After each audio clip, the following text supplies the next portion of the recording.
I am going to unpack this dilemma from three perspectives or more. One, as a constitutional and human rights lawyer. Two, as an opposition leader. And three, as a citizen of Nigeria from Southeast extraction. Now, as a lawyer, you have rightly pointed out that Section 41 is very clear. And let me state what Section 41 said clearly. That every citizen of Nigeria shall be entitled to move freely underline, throughout Nigeria, and to reside in any part thereof. And no citizen of Nigeria shall be expelled from Nigeria or denied entry thereto or exit therefrom.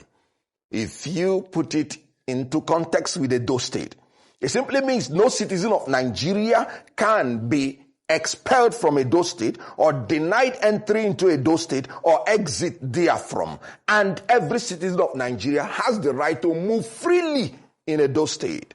So what the governor said is unconstitutional, it is illegal, it is irresponsible, and it's largely illiterate. Coupled with Section 39 that guarantees freedom of expression and Section 40 that guarantees freedom of association and assembly. Having said that, as a lawyer, let me talk as an opposition leader. This is a direct attack, threat, intimidation of opposition leaders. Recall that Adams Oshomole blocked airports. Even the Minister of Aviation noted that what he did was wrong. Yet nobody threatened him. Nobody locked him up. If it were an opposition leader, he would have been in jail cooling off before anything is said and done. But whenever you come to APC, your sins are forgiven. And look at an innocent citizen just because he's an opposition leader. He's been threatened, his life being threatened, that he should not step into Edo State by a governor that is INEC produced, figure challenged, pinchomic and petite, and largely illiterate, like I said. Now, let me come in from the point of being a citizen from Igbo extraction. I sense tribalistic, cheap, ethnic in this governor. If Peter Obi were to be a leader from Hausa land or from Yoruba land, this governor will not dare make such a statement. Recall when 16 persons were killed in Edo State, before even making any investigation, he ran to Kano State to prostrate. That was a good thing because life is very, very essential. The same governor that did that is the same governor that is threatening the life of a human being for just coming into your state. This is very annoying. It's a direct threat to Igbo people. It's a direct threat and exhibition of being an Igbo hater. And that should stop.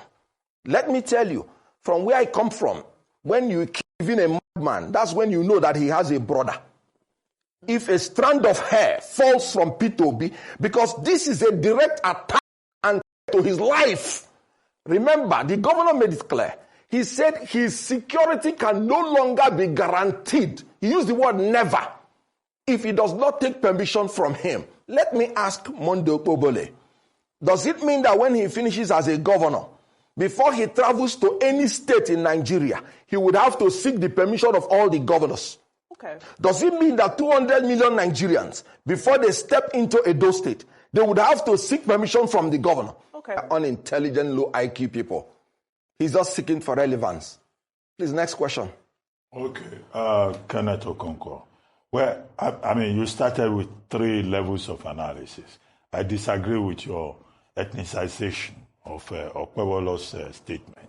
I don't think you can just jump from Peter Obi and say this is an attack on Igbos. It's a very facile, convenient, unhelpful way of analyzing Nigerian issues, in my view. In-depth analysis.